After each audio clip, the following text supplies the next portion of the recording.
Hello, everyone, and thank you for joining us at this Your Overseas Home webinar. My name is Christopher Nye, Senior Editor at Your Overseas Home and Portugal Property Guides. Today, we're going to be chatting with David Roat from Olive Homes Portugal, all about your viewing trip to Portugal. So the business end of buying a property after all that planning. So exciting times if you've reached this stage. It's great to have you all with us, whether you're with us live or catching up on demand. Look, gosh, we only have about 30 minutes, so let's plow on. If you have a question, please type your question into the box on the right-hand side of your screen. We're very much focusing on the nuts and bolts of a viewing trip, so although we'd love to have your queries on visas, tax, etc., we will be mainly talking about viewing trips. And for any other queries, just check out the on-demand section at Your Overseas Home, and you'll find recordings of webinars that cover all those topics. If you need a reminder of anything discussed today, or you want to share this with family or friends, a replay will be available on the Your Overseas Home website to watch at your leisure. Okay, so David, it would be great if you could please start by giving us a quick summary as to who you are and how Olive Homes Portugal can help our listeners today. Okay, thanks, Chris. So, yeah, my name's David Rowett. So I run a company called Olive Homes, which is based in Vila Moura, which is in the centre of the Algarve. I've been here 15 years, always involved with real estate. Prior to that, NatWest Bank and finance jobs. Olive Home, and personally, in the 15 years I've been here, I've worked in Lisbon. I've sold property in Porto, the Silver Coast, the Blue Coast. So north and south of Portugal, east and west. So I have a very good experience of all the different areas. In terms of the company, well, I've been self-employed back in the UK. So when I came to Portugal, I did work for another property company for about sort of 6 or 7 years. And I decided that it was time to do it for myself.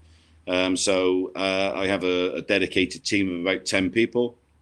And I need the 10 people because what we do is we just don't find a property for our clients. We provide the whole range of services as well. So in terms of introducing a lawyer or providing furniture by introducing a furniture company, a management company helping with rentals. So this is a full service when you come to Portugal to look to hopefully purchase a property. And we spend time showing people around and looking at the location as well as the actual bricks and mortar of the property. So if you've got time to look at our website, you'll see we've got lots and lots of pictures of client testimonials. They're real clients. They're not just a sentence saying David was great or Olive Homes was great. So you'll see we take a lot of pride in looking after people, not letting people down, and giving a fantastic service. So I know a lot of people like to say that, but we genuinely do try to work hard and make sure that everybody is looked after and their nest egg is protected and they invest wisely. And so happy to join in today and help. And that's a nutshell really behind my background in the company. Okay. And speaking of your background, we have that's not a virtual background, is it? That is a lovely golf course in Vila Moura. Yeah. Yeah. Now you can see the wind blowing them. So yeah. I know people teeing off behind you. Imagine working there, working from home there. I wish I was. Okay, so on to viewing trips. Let's talk about, firstly, how far in advance should we be talking to you about a viewing trip? It's not something you can just say, I'm coming tomorrow, I suppose. Well, of course, we do have people who say they're coming tomorrow, or people are out here and they said, we've fallen in love with the place and can we look at property? But it's usually in an ideal world, then like a month before, if a client contacts us, and then we can start to organize a portfolio. And if a client says what we particularly want is this or that, then if we haven't got it, then we can do a little bit more research to see, is it available in the marketplace? Because most of the way the agents work out here is very little is exclusive with one agency. So even if I don't have it, then we all have cooperation agreements where we can work with other agencies. And so if a client says to me, David, I want a brand new modern villa, this is my budget, and it has to be in Vila Moura, then I may think, okay, I've got the perfect one, I believe, and I'll show you 2 or 3 more. So that would only take me sort of an hour to organize. Now, if somebody says, we're not sure, we don't know yet. We want to cover the whole area of the Central Algarve. We want to compare and contrast Valdalobo, Quinta del Lago, Cortera, Villamora, look at all those different areas. We might buy a townhouse, it might be a villa, it might be an apartment. So that's when those tours take a lot more time to organize. And ideally, by the time the client comes out, then we would have exchanged sort of 10 different emails, and then I'd have a list of properties that we're showing, and they say, yeah, that looks fantastic. And so about a month is just useful. And then obviously, when you've built up a relationship with a client, you want to make sure that your calendar is free to spend the time when they come out. So just if a client rings up 1 week before or 2 weeks before or a couple of days before, then you just don't know if you're going to be free and available. So I would say a month, and then that gives a nice amount of time just to get everything organized, just between myself and the client. Now, if the client says, we're looking to get a mortgage out in Portugal, then there's other things, or we've got some questions about residency or whatever it is, I can introduce people already, and we can get fiscal numbers. And so that in that month as well, there's other things we can prepare. It's good to get it, like if you're interested in a mortgage, really you must try and get that underway before you come out. So there's things in that month that we can help with and prepare and plan, so that hopefully we achieve a successful viewing trip when the clients come out. Now, what about what time of the week to come? So is it, I imagine people think, oh, we'll come at the weekend, but you might not be working then. So is it best midweek, or, well, when would you suggest? Well, myself and my team, and I think that the reality is, if a client's coming out and it's a weekend, then you will see them on a weekend. The way I work is, and my staff as well, is sort of anytime emails. It could be it's first thing in the morning, middle of the night, so we're always here for the client now. So if a client has to come on a weekend because they're working and they haven't got any holiday entitlement or whatever, they come out Friday and they go back Monday, then that's absolutely fine. I'm not going to tell them, oi, that's my weekend. So but sometimes if people live here and we want to go and look at that apartment or look at that villa, so the vendors, they might say no. They might say, no, I'm not going to open it on a Sunday, or I'm not going to. So the ideal time is midweek, because yes, everyone's working, but the weekends is not too much. It's not a problem. I think most people work 6 days a week. I do have 3 children, so if I can keep my Sundays free, fantastic, and Saturdays is the bonus. So I try to have a good balance in my life so that I spend time with the family. But at the end of the day, if clients are coming in and that's the only time they have available, then that's fine. My wife works in the company as well, so we're the same. Sometimes I'm there, she's out, but again, so ideally midweek, when all the facilities are, you can go and see the lawyers and the management companies and furniture company. But if it's a weekend and that's all that people can, the only time they can come, then we'll still make it happen. What about the time of the year? Because I imagine those lovely apartments behind you in Villamora are full of holidaymakers in August. So is there a best time to come in the year, or doesn't it really make any difference, or can you make arrangements? The worst time is July and August. That's because some properties are rented out, and therefore we might have to ask the holidaymaker, we have to ask the owner to ask the holidaymaker, can we have access to that property? And usually the answer is no, or it's not easy. And so also July and August. So say somebody asks me, what are the beaches like in Villamora? And it's August, and I say, oh, they're fantastic. But for me, just to get there and park and to try and show them around, it's more difficult. Whereas the peak season is July and August. Then the rest of the year is lovely, So most of the Algarve can go up in terms of tourists and the number of people. It goes up sort of between 7 and 10-fold the number of people. So for like, if I'm walking along the street in February, I can meet one person, and in August there's 10. It's basically that's the sort of the growth. So what that means in August is I might want to take the client to a lovely cafe, and then we'll just pop into this restaurant. They say, look, let's meet this guy. This is fantastic. So, July and August is much more difficult to park, difficult to show people around, and you can't always get into the places you want to see. Now, we've tried as a company, we've done a lot of work on the virtual realities and the walkthroughs and the technology to sometimes say, look, we can't get in that one today, but let's sit down together and we'll look on the computer and we can explain and describe it. So we're trying to find ways to overcome that. But those are the difficult months. The rest of the year, there's not, it doesn't matter. I think obviously we do have a winter. November, December and January, it's like 16 degrees in the daytime. If it's sunny, it feels like 21. Fantastic. If we've got a grey day or it's raining, it's just 16 degrees. So, but even then, it's still probably better than back in the UK. So there's no, I think, just avoid the summer if you can. But if you cannot, then again, we'll find a way. Perfect. Now, just thinking still about the planning before we've even got on a plane, what should we bring with us in terms of paperwork, if anything?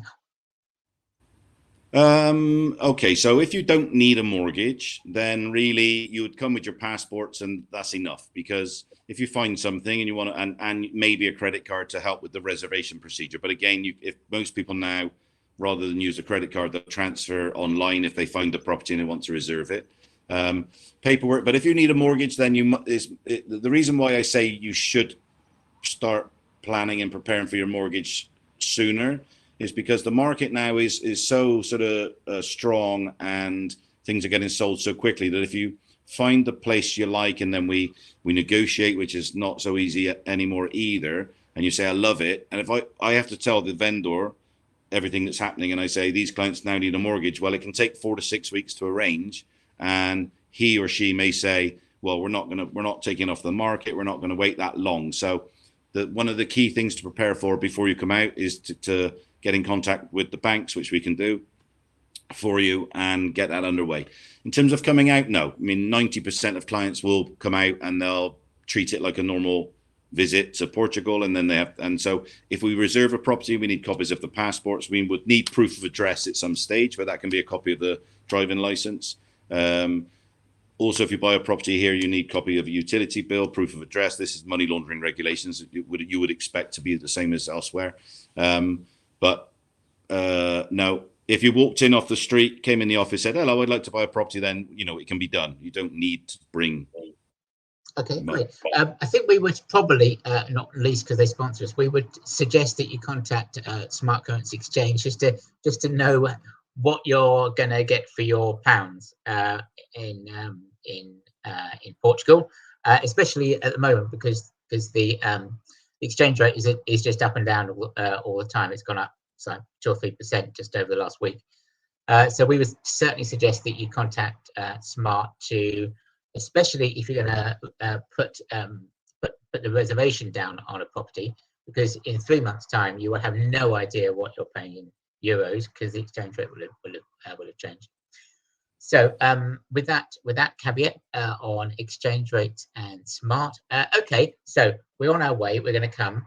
How many properties would you suggest viewing on per day? Well, this is sometimes where the expectation levels may differ from what the client wants and what in my experience, is a good idea. So I would say six properties in a day. So I would probably meet a client at 10 o'clock and I might finish at 5 or 6 o'clock. And I may only show 6 properties, in which it doesn't sound a lot. And if I was a client listening now and maybe booking, thinking, oh no, I want to see 10, I want to see 15. But the reality is the whole point of what my role is to try and sort of have a funnel, and by talking to the clients and clarifying what you want. There's no point. I don't believe there's any point me taking a client to a property that I know they're going to dislike, or it's next to a busy road, or there's dogs barking next door, or there's something that that client's going to say, no, David, this is a disaster. I don't know why we're here. So when you actually spend more time qualifying and clarifying and saying, is it modern, is it traditional? Now, because there's not an abundance of properties for sale right now, we still all need to keep open-minded and say, why don't you let's have a look at this one. This is good because, and the clients say, yeah. So, but when I'm with the clients for the day, I spend a lot of time showing the area and the golf courses. And if somebody came to Villamore and they said, can you tell me a little bit about Villamore? Then I normally say, look, we've got a gap now of an hour. So what we'll do now on purpose, because I planned it like that, is I will take you down to the beach. This is that. This is how the bicycle scheme works here. Here's the where the tennis center is. This restaurant's on the top of TripAdvisor for Villamore. This is our Michelin star restaurant. This is fantastic here, best fish, and give a lot of background to the client. So during a period of one day, I'm hopefully enjoying the company of the clients, and they're enjoying my company. We're talking about everything. Then I'm explaining to people about the different steps of buying a property, explaining about the costs that they would incur when they buy a property. Then we'd see a property and we'd have a look at it and we'd talk about it. And sometimes the vendors are there and sometimes they're not. Then we'd finish, then we'd come out. Then I'd probably talk about the running costs and how that works. And so the day is quite full. So 6 properties usually. And now if the clients are flying back that night, maybe I'd speed it up because we've got to go faster or something. But usually 6 properties is more than enough to get a really good feel for what the clients are after. The following day, if it's 2 days or later in the day or something, they say, you know, we really like that first one. Can we see it again? And then usually that might be a second viewing. So then for them to see it at nighttime rather than daytime or morning, afternoon. Or at the end of the day, we sit down, have a cup of coffee and say, right, did you like any of them, or and what should we plan tomorrow? But if clients actually end up seeing more than 6, then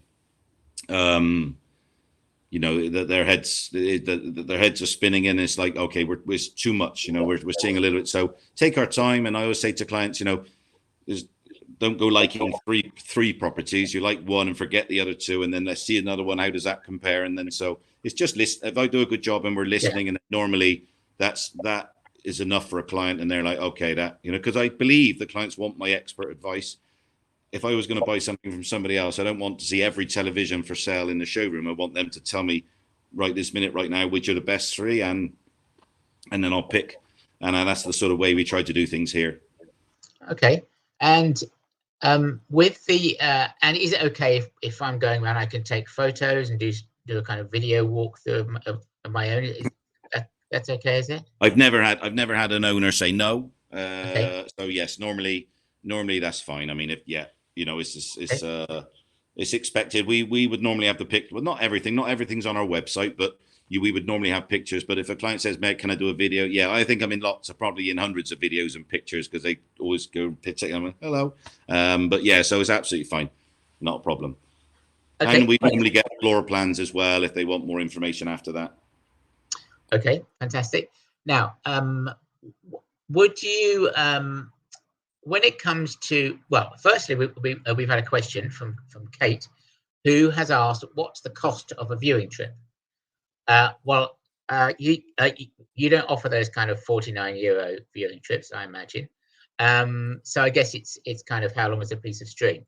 But could you suggest how you would suggest organizing a viewing trip? Could you, for example, suggest a hotel, hire a car, that kind of thing?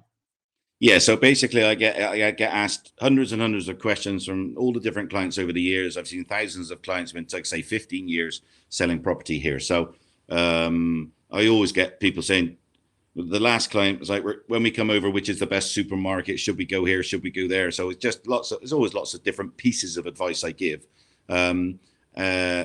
But in terms of a viewing trip, so there are, if you analyze the market here in Portugal, then you have some companies that offer a viewing trip. So basically they will subsidize your flights, and they may subsidize, or they may pay for the hotel you stay in. So you would come over, you'd stay for 2 or 3 nights. You may pay something like €150 towards that. And basically over those 2 or 3 days, then they would pick you up, tour you around and show you property. So some people like that. We've chosen not to go down that route. So we're not sort of trying to keep the client captive. That's not how we like to do things. So, but if you want to save money on the flight and like the hotel, then you can have a viewing trip you pay for. But the property company who have subsidized that trip expect you to be with them all the time, and obviously hope you buy something from them. So there are companies out here that do that, and I believe do it successfully. But I've also come across companies where the clients are disgusted with what they feel they're under pressure to make a decision and everything. So we don't do that. We're just open to whatever the client's requirement is. So if a client says to me, look, we're coming over the 1st of August and we're staying for 3 days and we'd like to start looking at properties on the Monday, is that okay? And yeah, no problem. And which hotel would you recommend we stay here? And I always say, yeah, this is the best hotel there. Stay there, then we'll start at 10 o'clock and we'll finish around 5 o'clock. It usually always ends up longer because we'll have a coffee, or I say 5, and if the clients want to finish at 5, we finish at 5, but usually it goes on a bit more. But no, we every sort of viewing trip is decided upon between ourselves and the client and what suits them and when do we start. Sometimes when it's hotter, people say to me, oh, can we start at 9 o'clock? Yeah, sure, let's go early, because it's get going and then finish earlier or whatever. So yeah, we don't have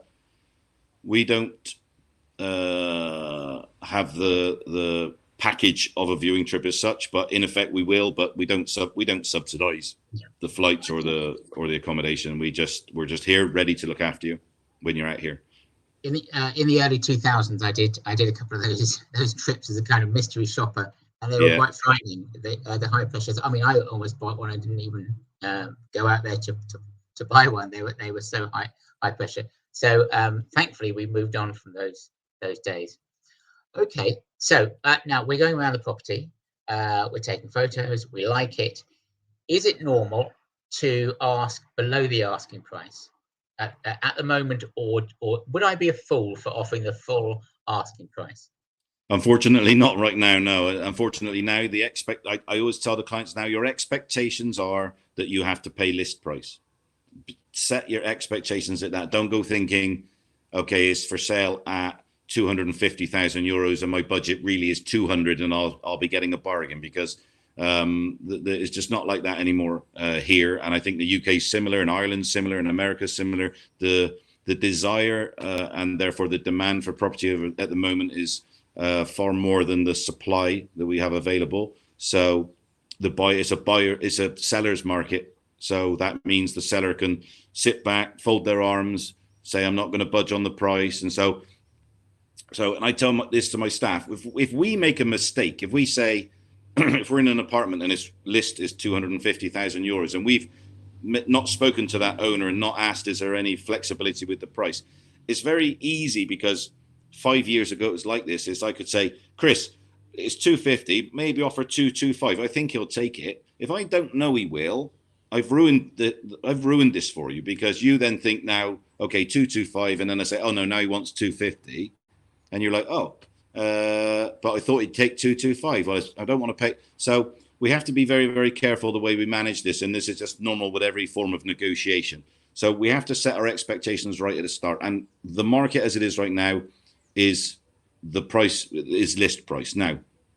But of course, if I've got a client with myself, I still want to try and do the absolute best I can for him in terms of helping him buy it. And so I will be saying to the owner, like, well, what flexibility is there? And he might say, well, and I'd say, how quickly, then I speak to my clients, how quickly can you move? Can you commit sort of 10% of the price within a week? So that really shows you're moving fast and you're serious. And then I'll see if I can negotiate another 5,000 euros or something. So we do try our best, but what we also do is, when clients are with us, they'll understand that what things are worth in terms of the prices and get different comparisons. So hopefully when the time comes and you show them a property, and maybe we've got a property that we think is extra good value, and we say, look, but so it's okay, it's 250,000 euros, really good value. But yes, unfortunately now we've got situations sometimes where there are two people interested in the same property. We've had situations where people have been gazumped, and so it's not one of those times, unfortunately, where you sit back and say, I'll offer 20% below and just wait, because you usually lose it right now. So, and I think, clients coming over, they've been reading the papers back in the UK, and I think there's publicity, saying what the market is like here. Now, if you'd asked me that question 5 years ago, I'd say, 10%, there's always 10% less. Nobody pays the asking price. So it's not like that's my view and it's always been like that. It's just right now, expectation levels, the list price is what you have to pay, but we just try our best to see what deal we can get, because obviously we all want to win a little bit. I've bought property at list price and I was absolutely fuming, absolutely sick of it. I bought property for 400,000 euros. 2 years later, I sold it for 600, but I was absolutely fuming that I had to pay 400. He wouldn't even give me 5,000 euros off. This was a few years ago. So, but now looking back, it was a great decision. But at the time, so people should expect list price. And what should I be expecting to put down as a deposit if I want to go ahead? And, Right. and So what will I be signing? What will I be signing as well? right. So the three stages are reservation, and then in English, say in English terms, it's easier. Reservation, exchange, and completion. Reservation is normally £5,000 to take property off the market. Then the lawyers have to do the due diligence, make sure everything's all okay with the property. And if it is, then we say, right, we're ready to proceed. Up to that stage, you can always change your mind. When we're ready to proceed, you're going to exchange on the contracts. And at this stage, you now need to commit more of a substantial amount of money. That's usually 10%, sometimes 20%. Sometimes I ask to do 20% to get a better deal for the client because it sounds more interesting for the vendor that we're paying a little bit more sooner. But usually 10% of the final price you would do within, say, 2 weeks. Even sooner if we can, because I don't want the property to be sold to anyone else. So we go quick. We normally do the reservation, take the property off the market, do the due diligence. 2 weeks later, minimum 10%. Then you've got it, because nobody can pull away from that without a penalty. And then you can say, okay, now I won't even take possession for another 4 weeks, and then you wait, and then the 90% would be done in 4 weeks. So if you've got money in a high interest savings account, don't think they exist anymore, but tied up, then you would release and get ready the 10% or 20%, because that's the sort of money that you need to have ready relatively quickly. Okay, thank you. Now we're running out of time. We have had a question, another question from John. This is it's not really about viewing trips, but we'll ask it. When buying a home to live in full time in a residential area, do you pay less buying tax than buying a holiday home? So there's that question, and the other one I'd ask is, well, and also how much should we be budgeting in buying costs? How much should you be budgeting when you're buying? Okay, so when when you pay the buying costs, so the biggest cost is called the transfer tax, or IMT. That's the same thing. If you're a resident, you pay slightly less than a non-resident. It's not a lot, but it's slightly less. Now, in terms of the question given, if they're coming over here to actually reside here, at the moment they buy it, then they're still non-resident. They will become resident, but so the tax. So for, I think, everybody coming from the UK to buy something, then the buying costs would be the same regardless what you're going to do with the property. But if you then subsequently become a resident, then it then changes. In terms of the overall buying cost, then we always recommend people budget 10%, and that 10%, it won't be that much. It could be 8 or 9%, but it sort of covers 5 or 6 things. So there's no point explaining what each cost is. We can do, and it's this percent, that percent. But if you budget 10%, which is a nice round figure, then you'll get a refund, or you'll get money back at the end. But it would cover the lawyer's fees, the transfer tax, stamp duty, notary fees. The notary is a public official who overviews everything, even overviews the lawyer's work to make sure everything is fine. And don't say land registry. Yeah, so basically all of those fees are contained within the 10%.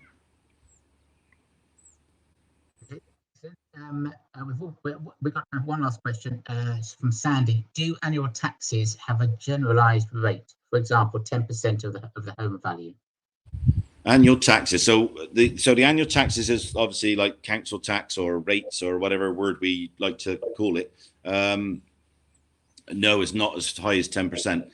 So each council, and when I say a council, Lule is a council, Faro is a council, Portimao is a council. So each council charges a slightly different amount, but it's similar, but slightly different. And then at the start of the year, they say, okay, so in a property, for example, a two bedroom apartment worth about 350,000 euros, you would pay about 700 euros a year in council tax. So if that was a percentage, then that's 2%. You've got your utility bills, you may have a condominium fee, so there are other things, but in terms of the actual rates, I think it's a lot. I don't know what the UK is charging now, but that's an example. But it maybe the rule, maybe the rule is around 2% of the property, but it does depend what it is. But no, it's usually good news when the client finds out how much they have to pay per year for the rates. Okay, right. Well, look, we run out of time. In fact, we're a minute over. So we're going to have to call it a day, I'm afraid. So thank you, David, for a really comprehensive overview of your European You're trips, very welcome. and then a bit more on top. So thank you for your insightful tips and advice. We do recommend our readers, viewers, get in touch with you directly to discuss your requirements in more detail, and we send them an email with their contact details, with your contact details tomorrow. So thank you for watching this session. We wish you the very best in your move or your property purchase in Portugal.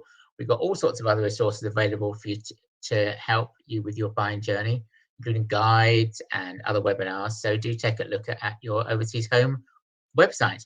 Thanks again, David, and thank you for viewing, and happy property hunting. Bye-bye.